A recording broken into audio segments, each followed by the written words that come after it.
excellency of God might be proclaimed. And so what you need to do is you need to let the devil know, the devil, don't let my flesh fool you, because the Holy Spirit lives inside of me. So when an obstacle comes in your way, devil, don't let my circumstances fool you. Don't let my outward appearance fool you, because I have this treasure that is hidden within me, that the excellency of my God may be made manifest. From here we need to understand a couple of things. There is nothing that God created that he didn't fill. Everything he formed, he filled. He created the sea and filled it with fish. He created the skies and filled it with birds. He formed the man and filled him with his breath. He formed the tabernacle and filled it with furniture. Whatever God forms, God will fill. Now I am saying to you, or now God is saying, I formed you. I filled you. Now you've got to function. You can't function because you were formed. You can only function when I fill you. Everything he formed, he filled. Everything he formed, he filled. And he gave the capacity to function. And so as I land on this text from Leviticus, there are two things that I want us to understand. That in order to keep the fire burning, in order to keep the Holy Spirit interested and activated in our lives, one of the things we learn from the text in Leviticus is that it says that the fire had to be maintained. The fire had to be maintained.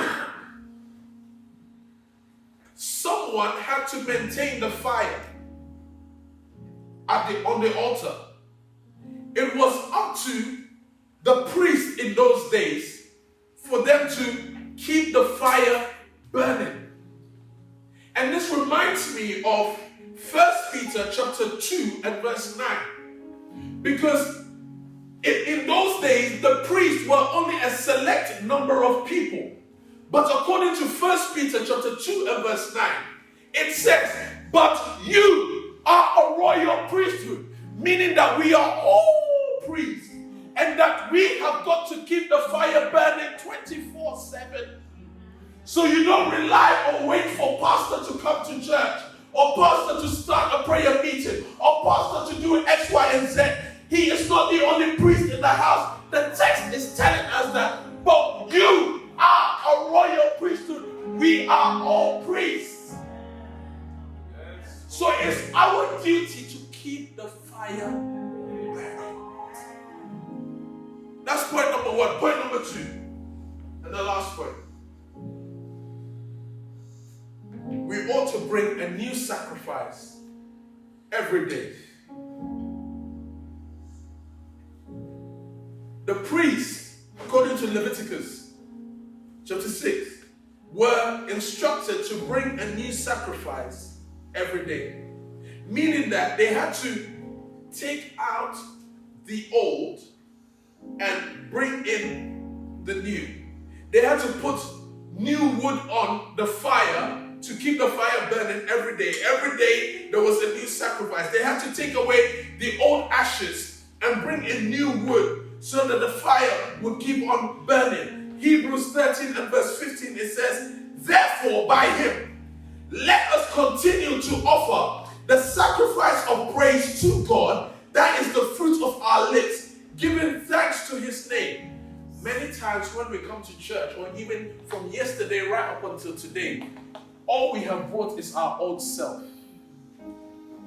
Romans chapter 12, one of our key texts, is saying that present your bodies as a living sacrifice. You don't do this once in a year, but you do this every single day. That's right. Every single day, you're presenting yourself. Lord, take junk out of me. Lord, create in me a new heart, a new spirit. Lord, I am nothing without you. Lord, fill me once again. Lord, touch me one more time. Touch me one more time. That's what you are saying to God. Bring a new sacrifice